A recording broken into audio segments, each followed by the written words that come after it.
and I'm happy to continue with the team from New York University, Team Clued In. They'll start by introducing themselves, and then we'll get started. Good morning. Thank you so much for having us here today. We are Clued In from NYU, and we're very excited to present. I'm Anna. Prior to NYU, I came from a civil rights and community development nonprofit within New York City. My name is Rachel Zala. I'm originally from Ohio, lived in DC for several years, and came to NYU from a DC public affairs and PR firm.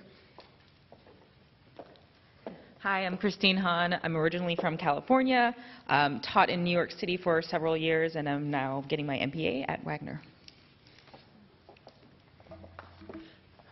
We've all grown up knowing that education is about the 3 R's: reading, writing, arithmetic. But we also know that education is so much more than this. Learning should continue after the school day ends. From 3 to 6 p.m. are prime times for students to engage in activities that enhance academic achievement. In 2005, Mayor Bloomberg launched the Out of School Initiative.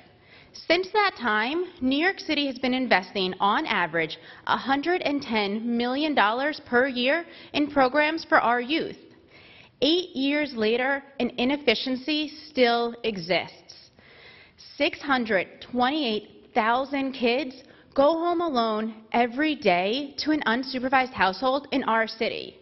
That's over 50% of the youth age population. That number rises to 15 million kids nationwide.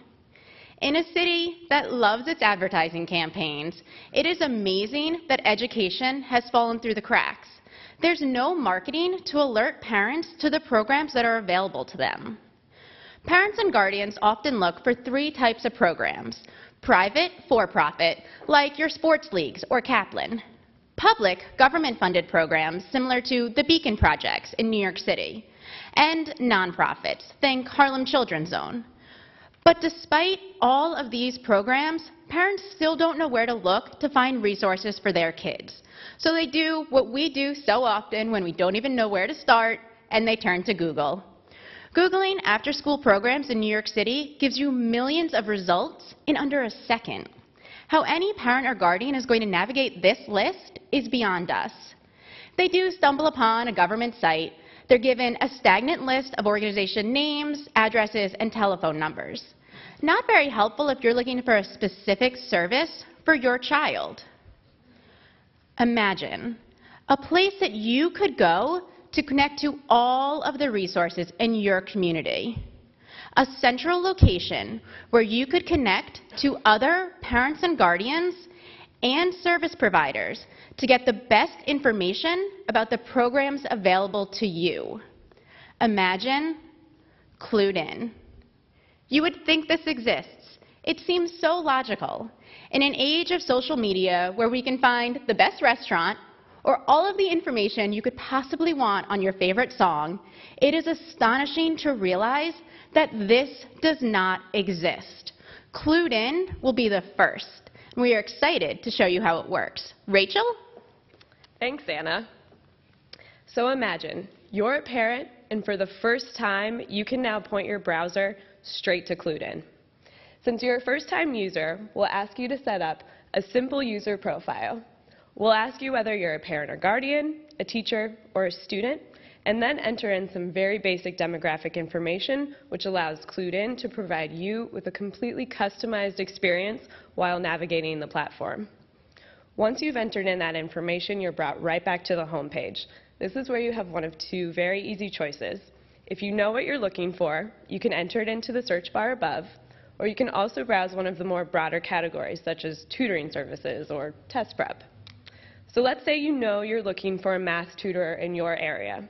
You can enter in math tutoring into the search bar, hit the search, and you'll be brought to a list of organizations that map that information you provided us, and also an actual map to show you where they are.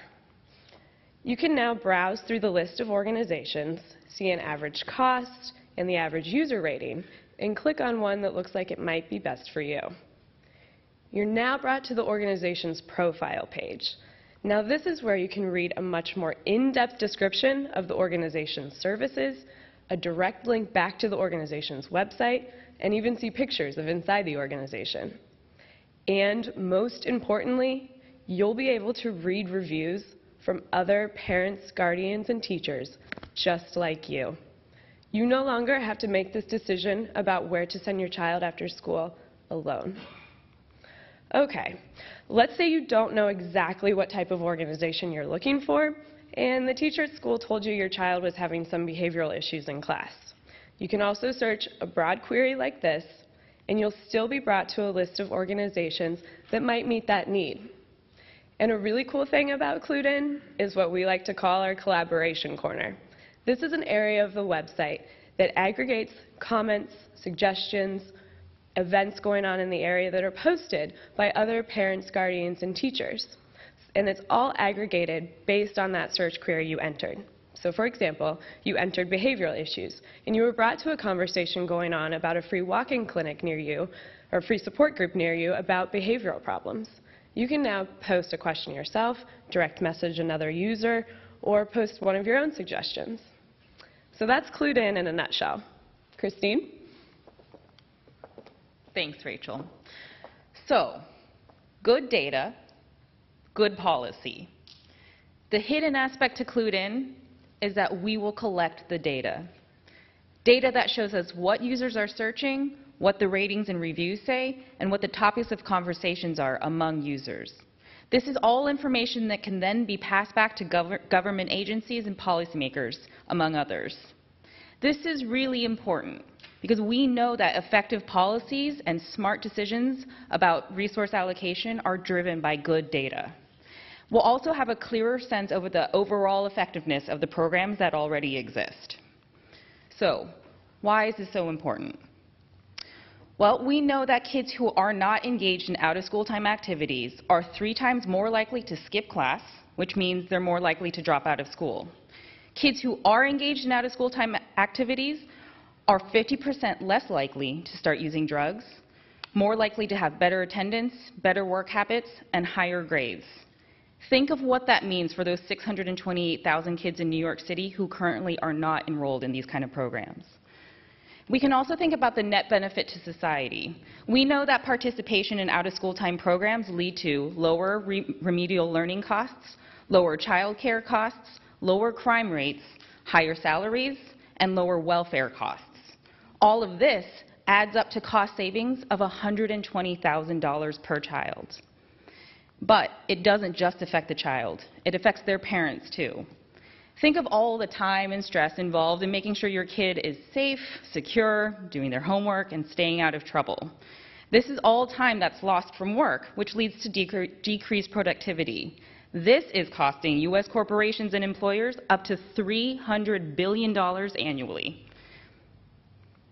So, how are we going to get Clued In started? We've decided to pilot the program in East Harlem, which is a high-needs, under-resourced neighborhood in New York City. Having taught there for several years, I saw firsthand how hard it was for parents to find a good resource for their child.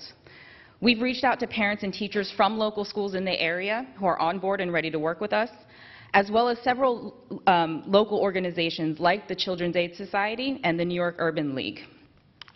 The New York City Department of Youth and Community Development, as well as the New York City Department of Education, both who oversee the nation's largest public school district, recognize the need for a system like Clued In and have also agreed to work with us in the pilot phase. We've also identified several foundation grants that can support us in the development phase of Clued In. And lastly, we're currently working on our media and publicity campaign to ensure that Clued In reaches as many people as possible. This means that we'll be working with HR departments, public libraries, and social service providers to make sure that everybody knows about Clued In and knows how to use it.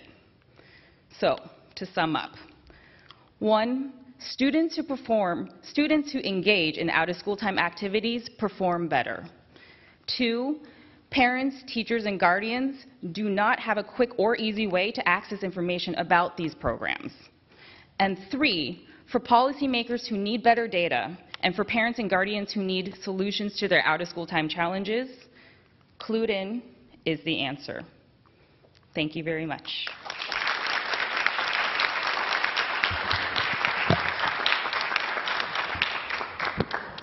We'll be happy to take your questions. I have a question about the programs that would be listed on here, and wanted to hear a little bit more about how you're reaching out to those programs to make sure you're getting more than just the typical programs, Boys and Girls Aid, et cetera, but there are lots of small centers, et cetera, and churches, et cetera, that would be very valuable to have on here. And then my other question is, do you think there's concern among these organizations and programs about the feature of having the user comments? And if someone said, you know, I don't like how my kid was treated, and sort of generated a lot of comments, could that sort of distort the system? So, having worked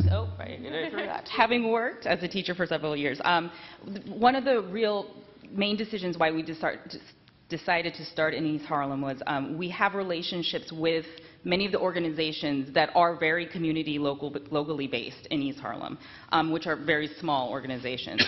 The pilot phase is the critical part of all of this, because we're going to be doing things like focus groups and surveys, because it's absolutely essential that all the stakeholders understand and trust that their comments are going to be heard and be productive and not be overly negative or critical. So the pilot phase is where we're going to really establish the standards for how, like, what is considered productive feedback, what's helpful for organizations, for the Department of Education, for parents. And to build in, like, the expectations for some kind of guidelines for privacy, and just, you know, to make sure that everybody's voices are protected. Can I just follow up on one aspect of that? There's this old saying that data is more than the plural of anecdote, and as you rely on social, both to keep the collaboration corner vital and to produce good data, have you given, or what thought have you given to what you need in terms of critical mass of users in order to support both the collaboration corner and provide data that would be meaningful for a policymaker?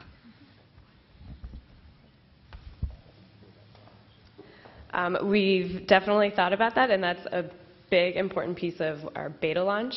We intend to launch the website, you know, first in East Harlem, and then gradually grow to more neighborhoods, so that we continue this monitoring process that Christine talked about, and see, you know, what that critical mass is. Like, we understand that we're not a Twitter or a Facebook, and we want to make sure that the critical mass is also meeting the productive scale that we're looking at.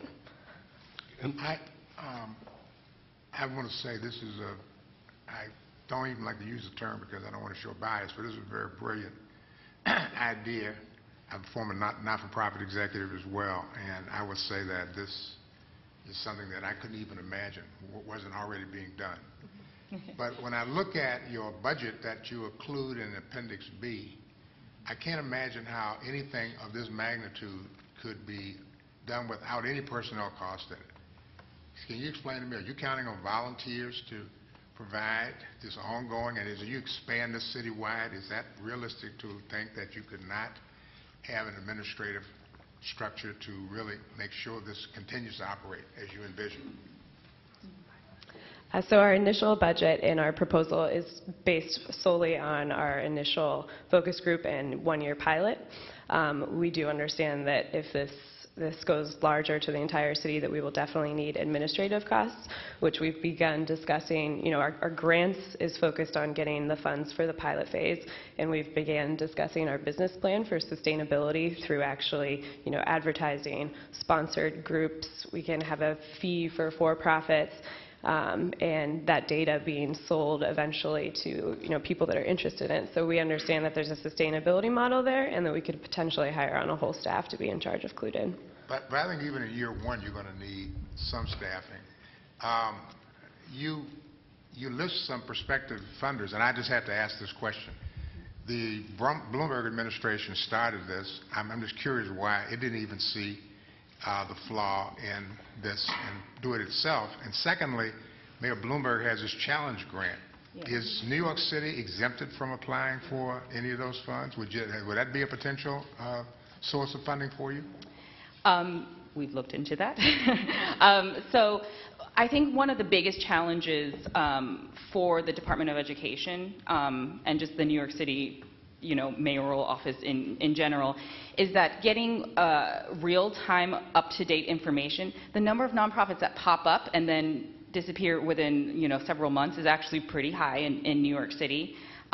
They've attempted to compile these lists, and one of the websites that we showed you was from the Department of Youth and Community Development. So they have static lists of organizations that they know will be around. So they have those lists, but they just the real-time aspect of it is expensive. It's a costly venture for them, and that's kind of where we come in, and that's the space we think that needs to be filled with Clued In. The social innovation grants, we looked into those. They do a lot of civic engagement projects, and it's definitely something we would like to work with the Department of Education in. We really see this as being a partnership with existing programs. So that is definitely something we want to look further into. In your write-up, you spent more time than you did today in your presentation discussing the data capture and the ability to essentially provide information on the demand out there for folks that needed to build additional facilities or to start up facilities. Can you talk a little bit further about that?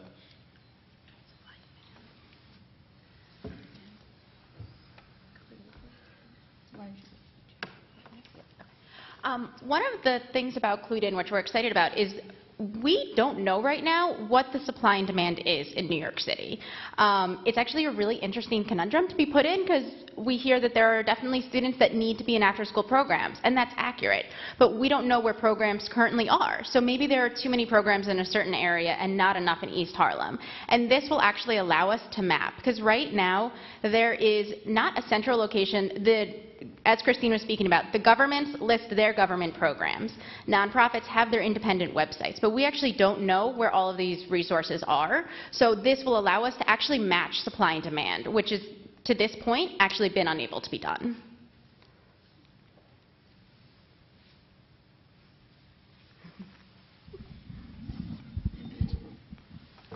So just to go back to the management of this activity, it's a great idea. Is Clued In a website? Is it a 501(c)(3)? Is it, how's it going to be managed? So we are all the way through the design phase of the platform, the website, and we are in conversations with several software developers about implementing the back end. For the grants that we are going for, we would like to become a 501(c)(3) to become eligible for those, and we are ready to go.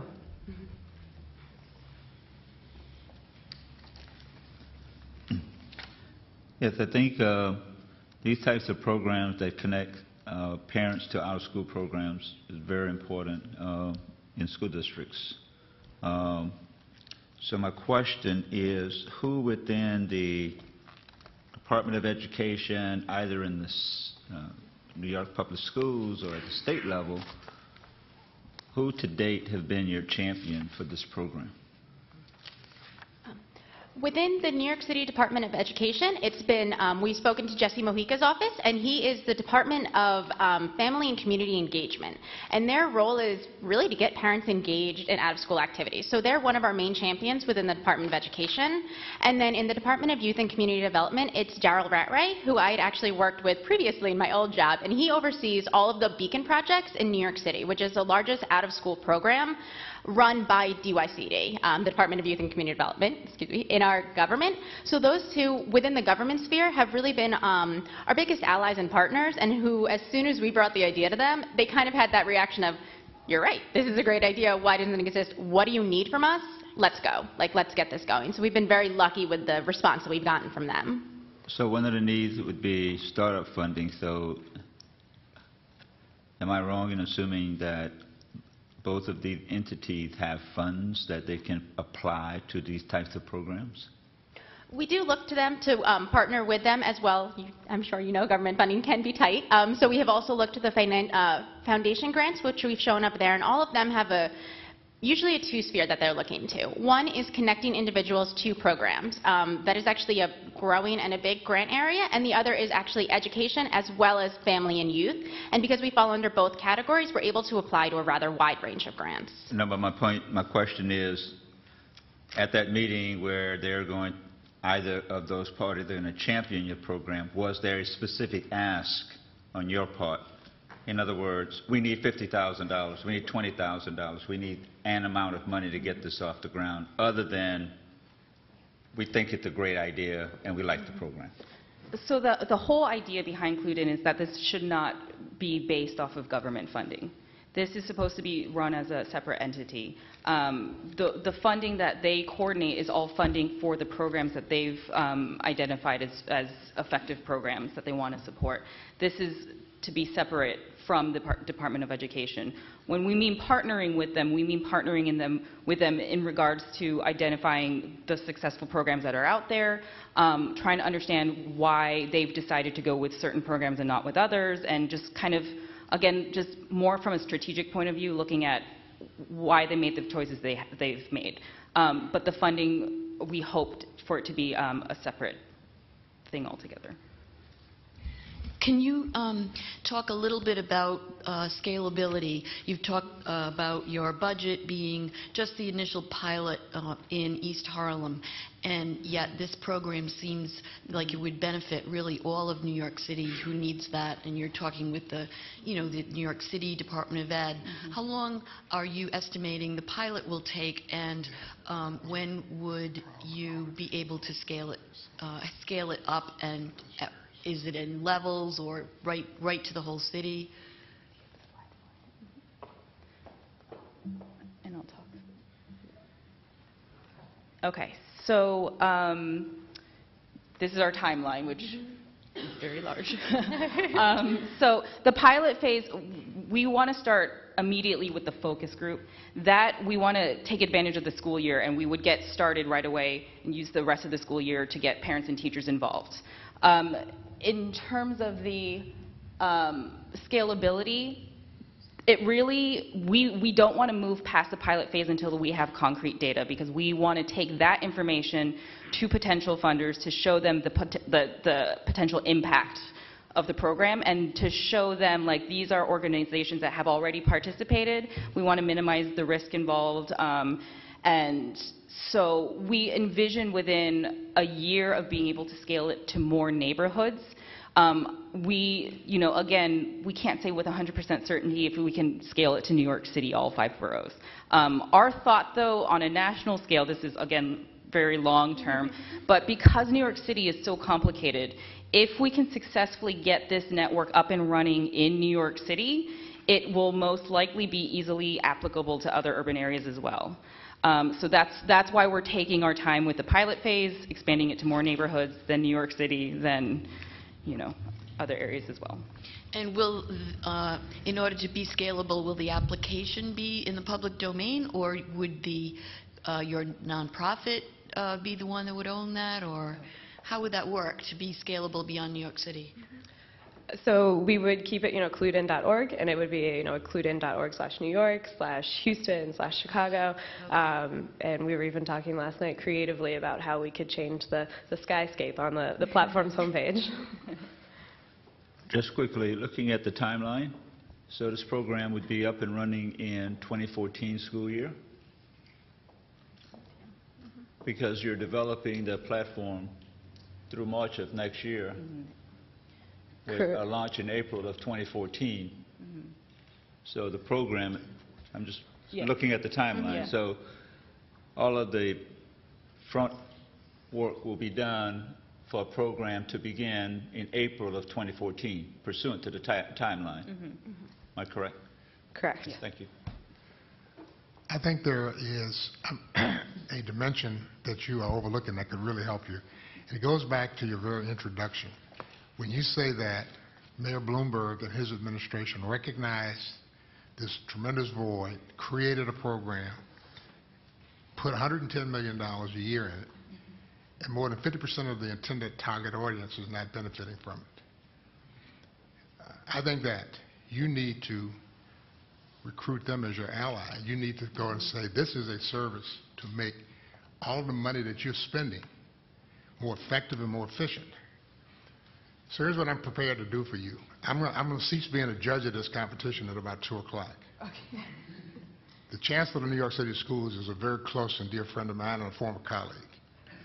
I will send him this proposal, and I will tell him that he should meet with you and that he should find a way to give you that $50,000 or $60,000 or $100,000 that you need, because I think that you don't need to be scratching around to other sources. This will benefit the school system itself, and they should be working with you to help you implement this. So give me a copy of your proposal, and I'll send it along to him. Thank you. Thank you so much. That means a lot.